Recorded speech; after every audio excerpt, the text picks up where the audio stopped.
Let's just address the elephant in the room. I've got an eye infection in both eyes. It looks horrendous. I couldn't even put mascara on. But you know what? Who cares? I just felt this video was so important to make. Too important that I just thought, screw it. I'm just going to record anyway.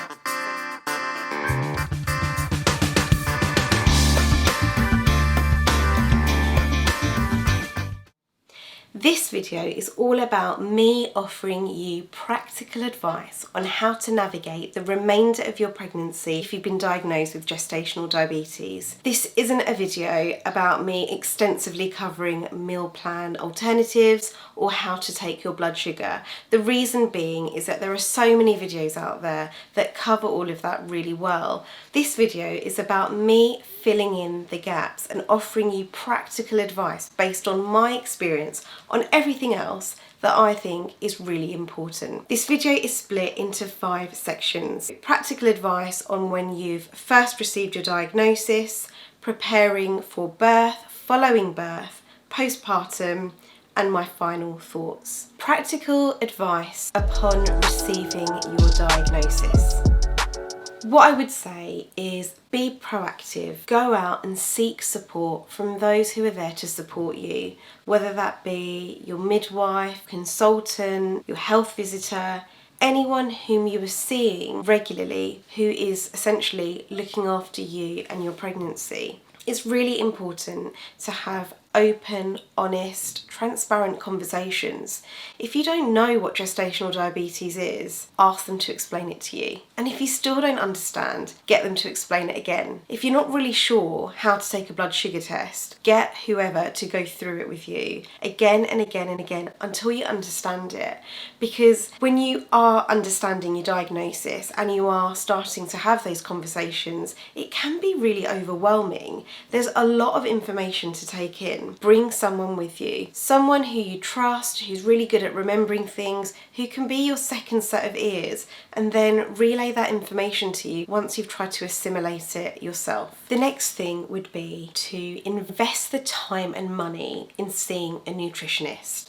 Now, this is something that I didn't do that I hugely regret. I saw the nutritionist stroke dietitian provided at the hospital, so it was like the default person to go to when I received my blood sugar testing kit and all of that. And for me, I felt that it was a very basic session. The person was telling me how I can replace one food item with another, like white bread, move to brown bread, that kind of thing, and not really taking me through how to put together different food items as a whole and create innovative, healthy, high fat, low sugar meals that were essentially going to be the kind of things that I needed. And by not going through all of that, it's really hard to motivate yourself to think creatively because you don't really have a starting point. So definitely invest the time and money in seeing a nutritionist, someone who's going to be able to help motivate you and really educate you on what it is you need to do to eat right for you and your baby consistently over time through your pregnancy. My next bit of advice would be to click online and seek support. There's a lot out there on the internet. There are hubs of information, communities of people that are going through what you're going through. I was looking for that and I don't think I looked in the right places. I don't think I had the confidence to go and put myself out there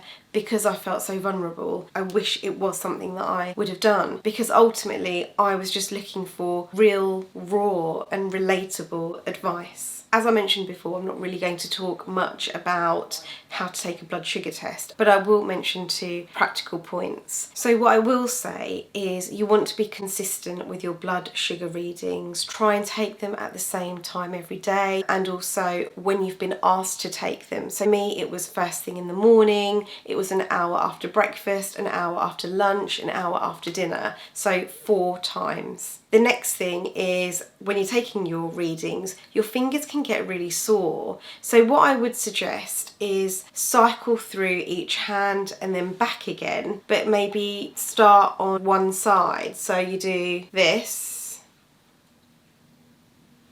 and then you do the other side of each finger as you go back through. That way you're spreading out where you're pinpricking your finger and they won't feel so sore because you're not concentrating all of your readings on like one area, which could be like really awful. Try and keep your hands warm before you take your blood sugar test, because if you've got cold hands it's really hard to like squeeze that bit of blood out that you need for the reading. So that's all I'm going to say about that. Part 2, practical advice for preparing for birth. The first thing I want to talk about is a birth plan. Now, I'm a massive fan of birth plans, so I found having a birth plan super helpful. However, I wasn't really sure what to put down when it came to gestational diabetes because I wasn't really sure of the implications, if I'm honest. Going back in time, what I would put down is that it's really important for me to have snacks in the recovery room, stroke immediately after giving birth. I really wanted to establish breastfeeding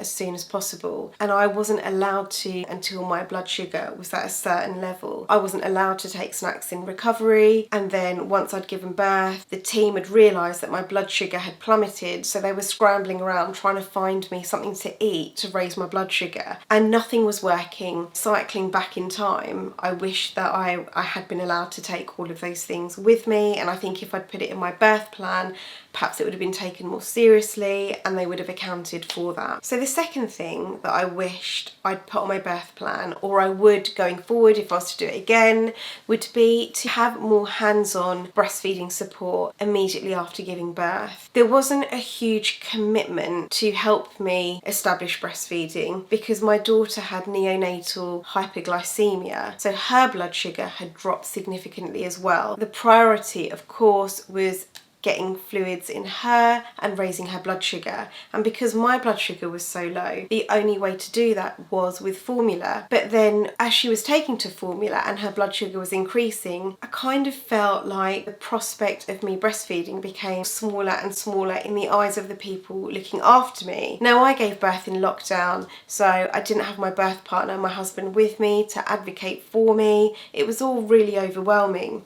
So if I could do it again, I would want that additional consistent support to help me produce colostrum so that I could have seamlessly carried on from formula to breastfeeding. The next piece of practical advice for preparing for your birth would be to see a lactation consultant before. So I did antenatal classes, but I really wasn't aware how much my gestational diabetes was going to impact my breastfeeding experience. So if I could do it again, I would want to spend a bit more dedicated time with a lactation consultant, and maybe out of the confines of an antenatal class, perhaps one-to-one, where it's a bit more tailored and personal to me and my circumstances. I think it's really important to see a lactation consultant because you can discuss with them the idea of hand expressing colostrum before you give birth. It's something that you should also discuss with your medical practitioners and the team of people looking after you. When you hand express colostrum prior to giving birth, there is a risk of inducing labour, and that's something that I didn't want to do. I wanted to have a planned C-section, so that is why I didn't hand express colostrum before my due date. The lactation consultant can also help support you with complications that may happen to your feeding journey immediately after giving birth. So for example, what if you have a low milk supply?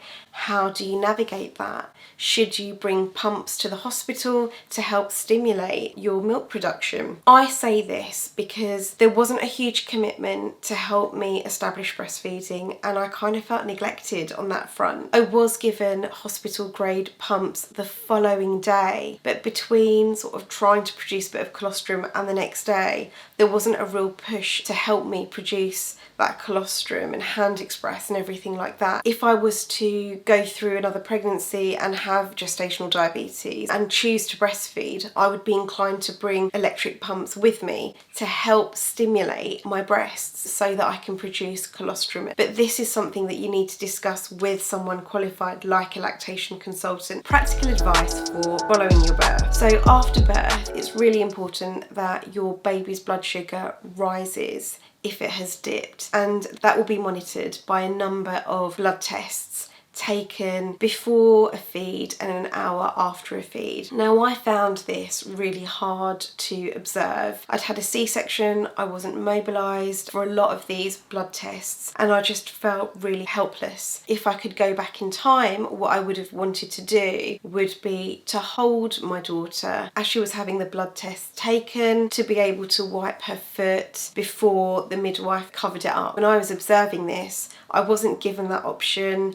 I was just watching it from a distance. My daughter wasn't wiped up very well, if I'm honest. Whatever they put on, a bit of cotton wool and sticky tape, just would always fall off, and then her baby grow would just end up soiled. And I just felt really disturbed by the whole thing, and I just wish I'd been able to hold my baby, comfort her and reassure her, because it's really not a nice thing to have to experience. So that's something that you can discuss following birth, but also something you can discuss before birth and preempt it by putting it on your birth plan. Practical advice for your postpartum period. This is something that I didn't do that I wish I had done, and that would have been to talk to a nutritionist about how to navigate your diet following gestational diabetes, because your internal chemistry will be different all over again. The chances are you won't have diabetes if you didn't have diabetes before your diagnosis. Therefore, you need to adjust your diet. You don't want to go whole hog and eat as much sugar as you want, but there still needs to be a healthy balance, but a slight shift perhaps in the way you were approaching your diet before. So you can choose to do this right at the start upon receiving your diagnosis. Have that conversation then about how you approach your postpartum period, or you can go back, visit the nutritionist, update them on everything that's happened, and then talk to them about what you do going forward. It's also really important to have these conversations at the hospital as well before you're discharged, understanding whether you need to continue to take blood sugar readings or not. The next thing that I would do is at your 6-week check, I would talk to your GP about your HAC1 blood test.